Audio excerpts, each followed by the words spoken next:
እነዚህ ፎቅ እንዲኖራቸው ለተባሉ ጄኔራሎችና ጠቅላይ ሚኒስትራቸው ሀብት እንዲያፈሩ ሲባል ስልጣናቸውም እንዲደረጅ እግራቸውን ያጡ አካላቸውን የተነጠቁ ወታደሮች ናቸው። ለአንድ አብይ አህመድ ብለው በአንድ ብርሃኑ ጁላ ተነድተው ጓዶቻቸውን አጥተው ከዚያም ደግሞ እነሱ አካላቸውን አስቀንሰው የቤተሰብ ሸክም የሆኑ የጥይት ትራፊዎች ናቸው። እነዚህን ተጠቅሞ የጣለው አገዛዝ የጡረታ አበላቸውን የቁስል ካሳቸውን አልሰጥም ብሎ በአንድ እግራቸው በአንድ አይናቸው ሰልፍ እንዲወጡ አድርጓቸዋል። በኢትዮጵያ ምድር ውስጥ በብልጽግና ዓለም ድሃ ጄኔራል ተፈልጎ አይገኝም ብሎ መወራረድ አያስበላም። ተዋግቶ የቆሰለ ቆስሎ የተረሳ ተረስቶም የተጣለ ወታደር ግን በየቤቱ ብዙ ነው። አሁን ከቤቱም ወጥቶ አደባባይ ላይ እየወጣ መሰለፍ ጀምሯል። አንድ እግሩን ለቀማው መንግስት፣ አንድ እጁን ለነጠቀው አገዛዝ፣ አንድ አይኑን ላጠፋበት ስብስብ ቢያንስ መውደቂያዬን ስጠኝ እያለ እየተሰለፈ ነው። ባለፉት ተከታታይ ዓመታት በጣቢያችን ባሰራጨናቸው ዘገባዎች የመከላከያ ሰራዊቱ የሚጮህለት የሌለ ሟች ስለመሆኑ፣ ሲሞት የማይቀበር ለቤተሰብ መርዶ የማይነገር፣ ሲቆስል የማይታከም አካል ጉዳተኛ መሆኑ ተስፋ እንዲያጣ የቤተሰብም ጣጣ እንዲሆን ተደርጎ እንደሚጣል ስንዘግብ መቆየታችን ይታወሳል። የብልጽግና ምዕመናንና የስቱዲዮ ቅምጥ የፕሮፓጋንዳ ሚሊሻዎች ግን ይህንን ማጣጣላቸው ሳይበቃ በመንግስት በጀት ሲሞት የሚውለውን ሰራዊት በአገር ጠመንጃ ከወገኖቹ ጋር ደም ሲቃባ የሚውልን ወታደር ጀግናና ለአገር ሲል የሚዋደቅ አድርገው ሊያዋውቡት ሲሞክሩ ከርመዋል። አሁን በአደባባይ መገለጥ የጀመረው ሀቅ ያረጋገጠው ግን በየቤቱ የተጣሉ ወታደሮች አካል ብቻ ሳይሆን ተስፋ የተነጠቁ ወጣቶች ብዛት አያሌ መሆኑን ነው። በአንድና ሁለት ከተሞች በአዳማና ቢሾፍቱ ብቻ ይህንን ያህል ወጣቶች ለመውጣት ከደፈሩ በሌሎች የኢትዮጵያ አካባቢዎች ቢፈቀድ፣ በየእስር ቤት ውስጥ የተዘጋባቸው ቁስለኞችም እንዲሁ ቢፈቀድላቸው ከተሞችን ያጥለቀልቁ ነበር። እነዚህ ወታደሮች ያገለገሉትን መንግስት የጭካኔ ደረጃ ከእነሱ በላይ የሚያውቅ የለም። ጥቅማችን ይከበር ብለው ሰልፍ ሲወጡ አካላቸውን ስላጡ የሚሳሳላቸው እንዳልሆነና አልሞ ተኳሽ ወታደሮቻቸውን አሰማርቶ እንደሚረሽናቸው አሊያም ከቤታቸው እያፈነ በአካል ሌሊት እንደሚወስዳቸው አሳምረው ያውቃሉ። እንዳም ሆኖ ካጡት አካል በላይ ከያዙትም ቁስል የላቀ ከሚያጡትም ሕይወት ያላነሰ መበደል አንገብግቧቸው በተከታታይ ቀናት አደባባይ ላይ ውለዋል። እነሱም ይላሉ፣ በራሴ ሕይወት ላይ ቆርጬ ነው የወጣሁት።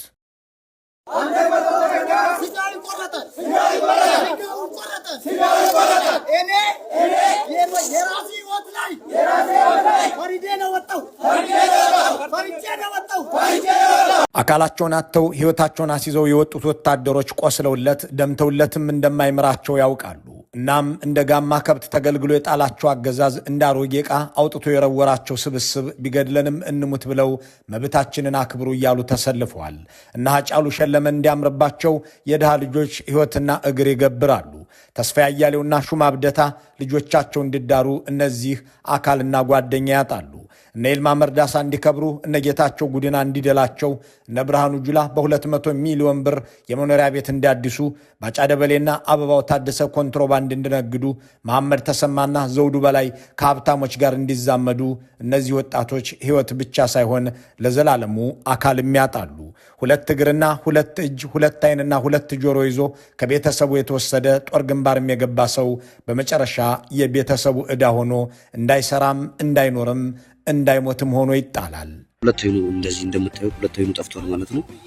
እና እንዴት ነው የጠፋው ካላችሁ ወታደር ነው ያው ግዳጅ ተሰጥቷቸው ግዳጅ በሄዱበት ሳለ ድንገት በሌሊት ደፈጣ ተይዞባቸው ያላሰቡት ተኩሶባቸው በድንገት ከትልቅ ተራራ ላይ አዳልጦት ወድቆ በሁለት አይኑ ነው እንደዚህ የተፈጠፈጠው ማለት ነው። እና ከሁለት አይኑ ሁለቱም አይኖች ተጎድተዋል። አንዱ ከጥቅም ውጪ እንደሆነ ዶክተሩ ነግሮታል ማለት ነው።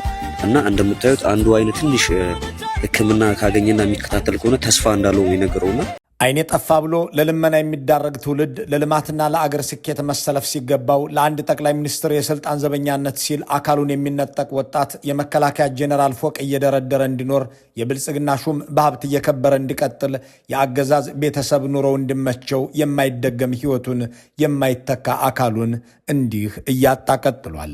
ለአገር መጠበቂያ ሳይሆን ለዙፋን ማዳኛ በየተራራው የወደቀ አካል ጉዳተኛ ሆኖም የቀጠለ የተጣለ ወታደር በአዛዦቹ አይታወስም። ያዳነው ስልጣን አይታደገውም። የሀገር መከላከያ ተብሎ በሕግ የተቋቋመው መስሪያ ቤት የአንድ ግለሰብና ግብረ አበሮቻቸው የሥልጣን ዘበኛ ሆኖ ከራሱ ወገንና ሕዝብ ጋር ፍልሚያ ከገባበት ጊዜ አንስቶ በየጥሻው እየወደቀ የጅብ ቀለብ የአሞራ ሲሳይ የሆነ ቀጥሏል። ጠቅላይ ሚኒስትሩም እንዳሉት በእሳቸው የሥልጣን ዘመን አንድ ወታደር ለኢትዮጵያ ሉዓላዊነት ሲል ለአገር ደህንነት ሲባል አልተሰዋም። ለአንድ ወንበር ሲባል ግን በመቶ ሺዎች እንተላለቃለን እንዳሉት መቶ ሺዎች እያለቁ ቀጥለዋል። ራሳቸው አብይ እንዳመኑት ባለፉት 8 ዓመታት የተወረረን የኢትዮጵያ ግዛት ለማስለቀቅም ሆነ እንዳይወረር ለመከላከል አንዲት ጥይት አልተተኮሰችም። ኢትዮጵያውያንን ለመጨፍጨፍ ግን ድሮንም፣ ሚሳኤልም፣ ስናይፐርም፣ የአውሮፕላን ቦምብም፣ ታንክም፣ መድፍም ተተኩሷል። ዓለም ያፈራው መሳሪያ በኢትዮጵያውያን ገላ ላይ ያልተተኮሰ አለ ከተባለ ኒውክለር ብቻ ሳይሆን አይቀርም። ብልጽግና የለውም እንጂ ቢኖረው ኖሮ ኒውክለሩንም እንደማይተኩሰው ለመጠራጠር ቦታም ፋታም ያለ አይመስልም። አብዛኛው ከመከላከያ ወገን እየተጎዳ ነው። ዞሮ ዞሮ የሚጎዳው ደግሞ ወይ ባለስልጣን አይደለም ወይ ምን አይደለም፣ የደሃው ልጅ ነው።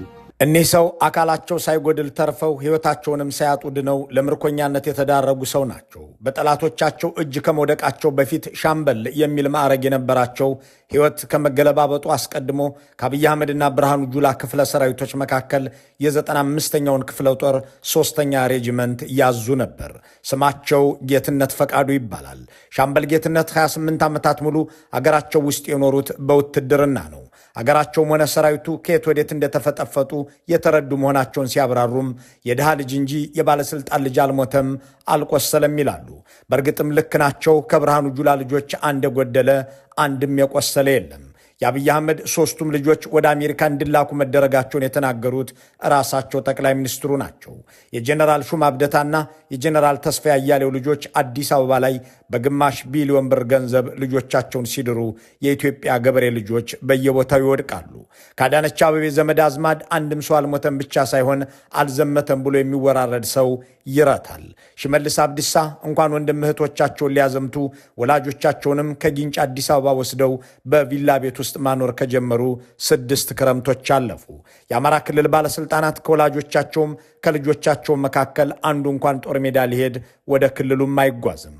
የኢትዮጵያ ገበሬና ድሃ ልጅ ግን በየተራራው ይወድቃል፣ ሞቱ አይዘገብለትም። የአብይ አህመድን ስልጣን ለመታደግ የነሽመልስ አብዲሳንና ብርሃኑ ጁላን ቤተሰቦች ሕይወት ምችት እንድትላቸው ሲባል በመቶ ሺህ የሚቆጠር የመከላከያ ሰራዊት ባለፉት ዓመታት ረግፏል። መርዶ ለቤተሰብ አይነገርለትም፣ ሲቆስል አይታከምም። እናም በታጣቂዎች በተማረከ ቁጥር በየተራራው ከዓይኑም እምባ ከገላውም ደም እያፈሰሰ ይማጸናል። እድል ቀንቶት ግማሽ አካል ይዞ ከቤተሰቡ የተቀላቀለ ደግሞ በሰልፍ ይጠይቃል።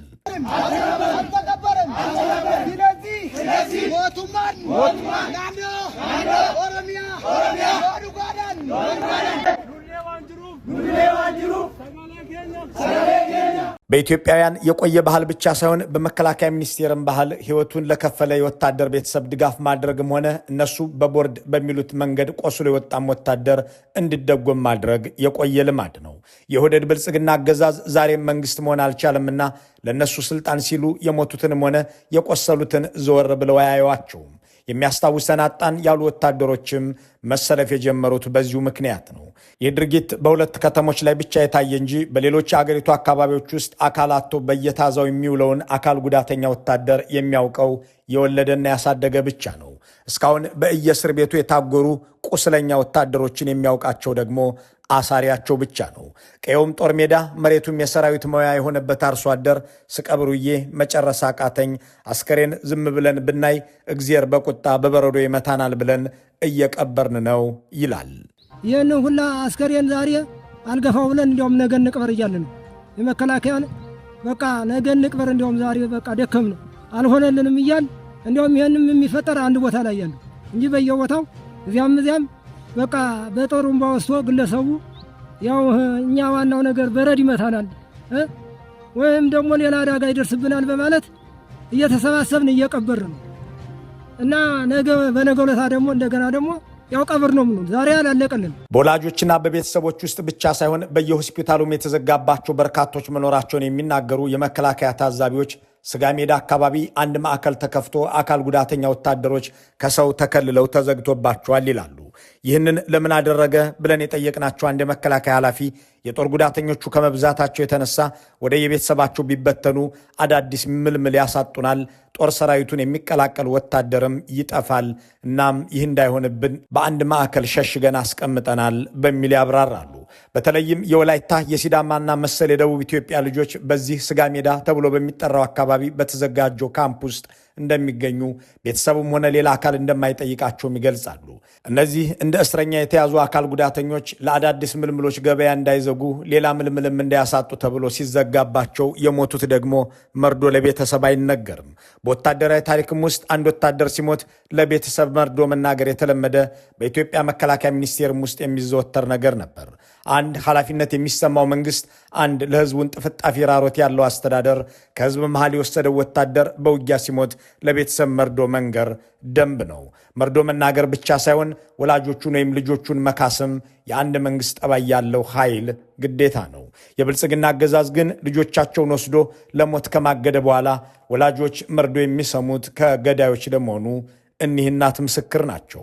ዛሬ ላይ ግን ሞትን እንኳን ለመስማት ደውዬ ልጄን ስልክ ላይ ስደውል ፋኖ ነው አንስቶ ልጅሽ ተሰውቷል፣ ልጅሽን ገለነዋል፣ ሊዋጋን ሲመጣ ብሎ ጎንደር አጅሬ ተራራ ላይ ነው ያለው የተሰዋ ብሎ ያለ ፋኖ ከመከላከያ ሳልሰማ የልጄ ሞት ከፋኖ ነው የሰማሁት።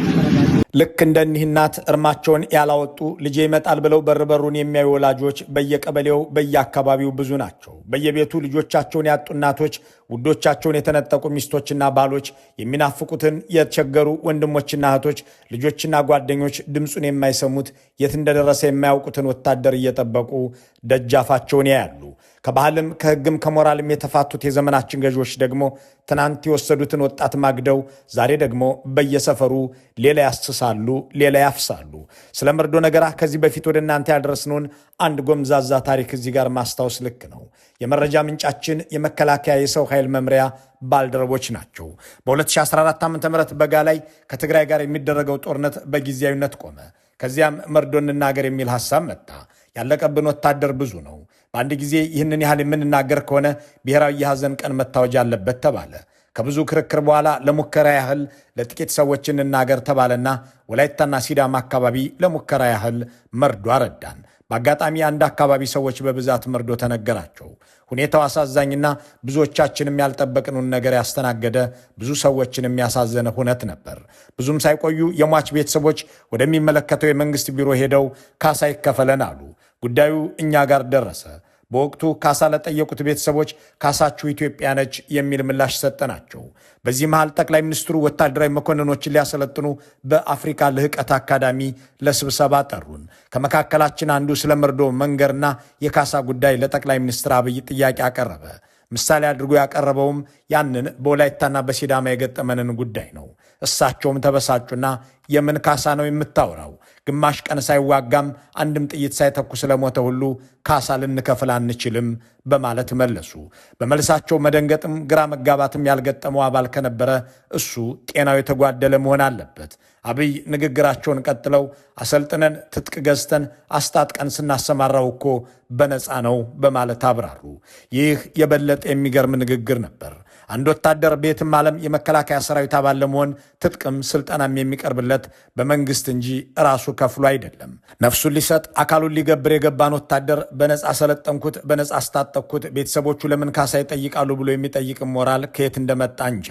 ግማሽ ቀን ሳይዋጋ አንድ ጥይትም ሳይተኩ ስለሞተው ሁሉ የምን ካሳ ነው ማለታቸው ሳያንስ ስናሰለጥነው እኮ በነፃ ነው ብለው አከሉበት እያለ የሚቀጥለው የእነዚህ ወታደራዊ መኮንኖች ማስታወሻ አገዛዙ የጦር ሰራዊቱን እንዴት እንደሚመለከተው የሚጠቁም ነው። ከዚያን ጊዜ ወዲህ መርዶ መናገር ቆመ። እናም ቀደም ሲል እንደሰማናቸው እናት የልጆቻቸው ሞት ከገዳዮች የሚረዱ አሊያም የት እንደገባ የማያውቁ ሆነው ይቀራሉ። አካላቸው የጎደለ ደግሞ የምንበላውም ሆነ የምንኖርበት አጣን ተጣልን ብለው ይሰለፋሉ።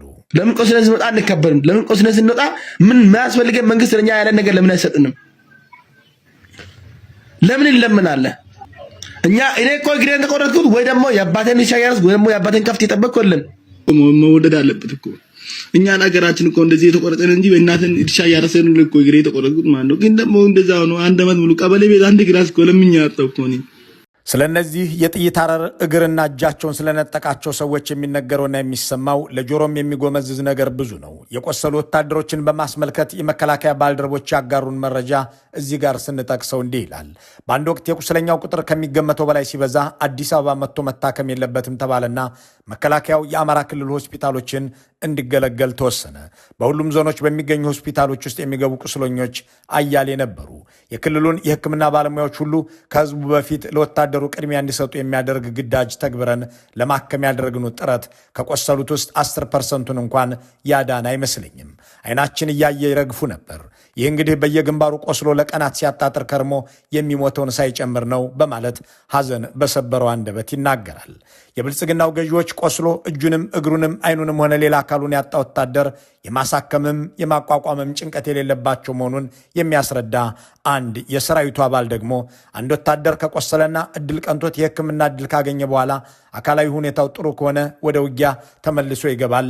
አካል ጉዳተኛ የሚንቀሳቀስበት እግርም የሚበላበትና የሚሰራበትም እጅ እንዲሁም የሚያይበት አይን የሌለው ቁስለኛ ከሆነ ደግሞ መጠነኛ ማገገም እስከሚያደርስ ድረስ በሆስፒታል ቆይቶ ወደ እስር ቤት ይላካል ይላል። ባጭሩ ወይ የቤተሰብ ሸክም ይሆናል አሊያም ወደ እስር ቤት ይጣላል። ወደ ቤተሰቡ ሲላክ 1500 ብር የቦርድ ክፍያ ይከፈለዋል። 1500 ብር ያጣውን አይንና እጅ እግርና አካል የማይተካ ብቻ ሳይሆን ለአንድ ቀን የቁርስ ምሳ ራት ወጪ እንኳን አይሸፍንም በማለት ሐሳቡን ያብራራል። ቤተሰብ የሌለው ደግሞ ለልመና ጎዳና ላይ ይወጣል። ለአንድ ንጉሥ ወንበር አይኑን የገበረ፣ ለአንድ ሰው መንበር እጅና እግሩን ያጣ፣ ለአንድ ግለሰብ ህልም አካሉን ያጎደለ ሰው እንደገና ተመልሶ ለቤተሰቡ ሸክም መሆኑ ሳያንስ ለልመናም ይሰማራል። በደህናው ጊዜ ለእናት አገሬ ስዋጋ አካሌን አጣሁ የሚለው ጆሮ ገብ የመለመኛ ቋንቋ ነበር። ዛሬ ግን የአንድ ንጉሥ ህልም ለመፍታት የአንድ ስብስብ ስልጣን ለማጽናት ሲባል በሚደረግ ውጊያ የሚታጣ አካልም መለመኛ እንኳን አይሆንም። እናም አንድን መሪና አጃቢዎቹን ለመታደግ አካልም ከተከፈለ በኋላ ለምኖ ማደርም ብርቅ ይሆናል። ታግለን ከተጎዳን በኋላ ወደ ሰፈራችን ስንመለስ እንደ ውሻ የተቆጠረን ነው ማለት ነው። በስጋ ሜዳ ከታሰሩት ቁስለኛ ወታደሮች በተጨማሪ አዋሽ ቡልቡላ ብቻ ከ7300 በላይ አካል ጉዳተኞች የጦር አባላት እንደሚገኙ የመከላከያ ምንጮች ይናገራሉ። በ2013 በ2014 እና በ2015 በርካታ ቁስለኞች አሰናብተናል የሚሉ አንድ ሌላ ምንጭ ደግሞ ከዚህ በኋላ ግን ቁስለኛን ወደ መጣበት አካባቢ መላክ የመከላከያን ስም እንዲጠፋ መከላከያን የሚቀላቀልም ሰው እንዲቸግር ያደርጋል ብለን 30 ሺህ የሚደርስ ቁስለኛ በተለያዩ ካምፖች ውስጥ እንዲቀመጥ አድርገናል ሲሉ ይናገራሉ። ባህር ዳር፣ ደሴ፣ ጢጣ፣ ወልዲያ፣ ኮምቦልቻ፣ አሶሳ፣ አዲስ አበባ ጦር ኃይሎች ጨምሮ ዘላቂ ጉዳተኞች ሆነው የተመዘገቡ በሺ የሚቆጠሩ ሰዎች ይኖራሉ። እነዚህ እስረኞች ናቸው። ወደ የቤተሰብም አይሄዱም፣ ቤተሰቡም ወደ እነሱ አይሄድም። ገጽታ ታበላሻላችሁ እየተባሉ በአቅራቢያቸው ባለ ከተማ ላይ እንኳን መሄድ አይፈቀድላቸውም።